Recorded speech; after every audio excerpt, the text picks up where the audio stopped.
Vamos a usar un estudio de la Universidad Católica Argentina y sobre la evolución del empleo formal, el trabajo informal y el contrapropismo en Argentina en los últimos tiempos. En principio hay que decir que se da un fenómeno nuevo en Argentina. La desocupación es relativamente baja porque, exceptuando la pandemia, específicamente el año 2020, más que la pandemia en su conjunto, nunca la desocupación en la última década se fue arriba del 10%. Es más, según este trabajo basado en la encuesta permanente de hogares del INDEC, había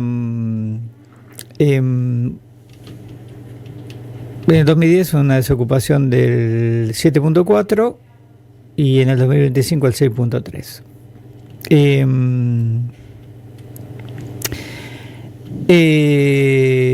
Entonces, los autores de este informe del Observatorio de la Deuda Social Argentina, Ramiro Robles, Julieta Vera y Alejo Gianecchini, que presentaron este estudio la semana pasada, dicen que el deterioro del mercado de trabajo no se expresa en falta de empleo, sino en deterioro de las condiciones laborales.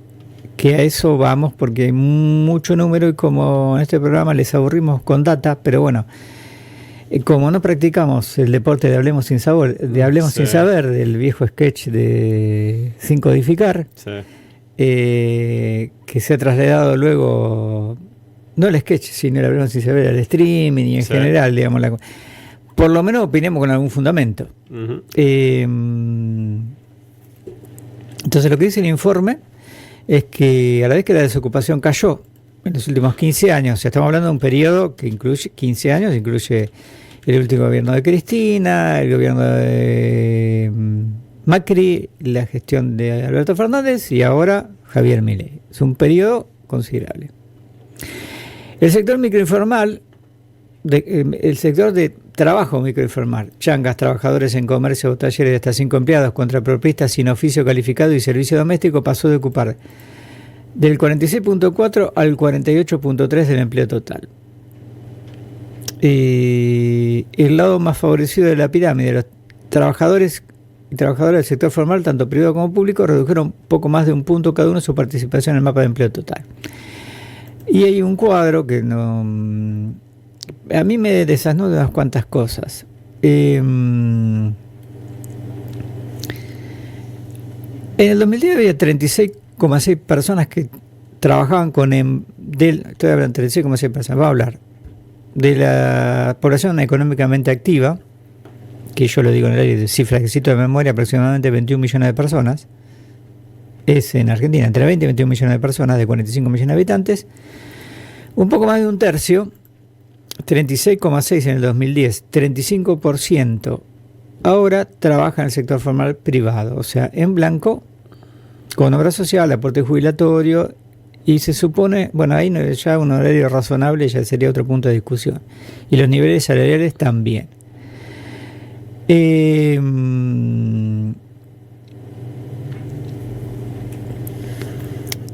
Y no salarios formales, o sea, gente, yo entiendo, no aportante de monotributo, sino categorías altas, digamos, 3.4 al 3.7.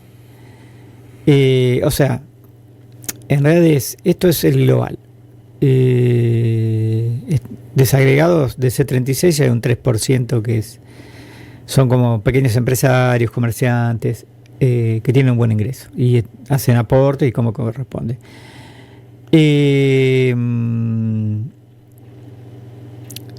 El empleo del sector público cayó 16,6 al 16.1,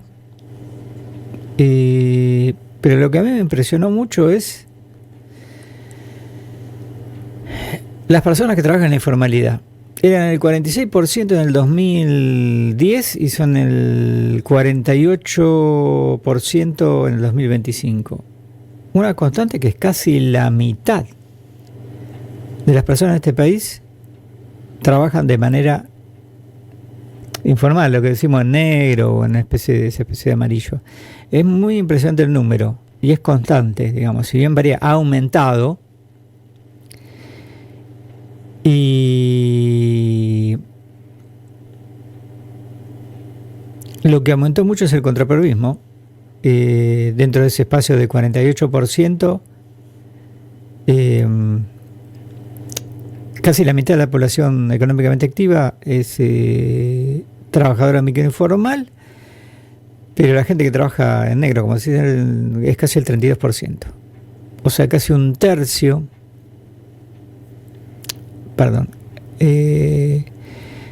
casi un tercio es cuenta propista, no trabajador informal, en una empresa que le pagan en negro. Directamente se trabaja por cuenta propia.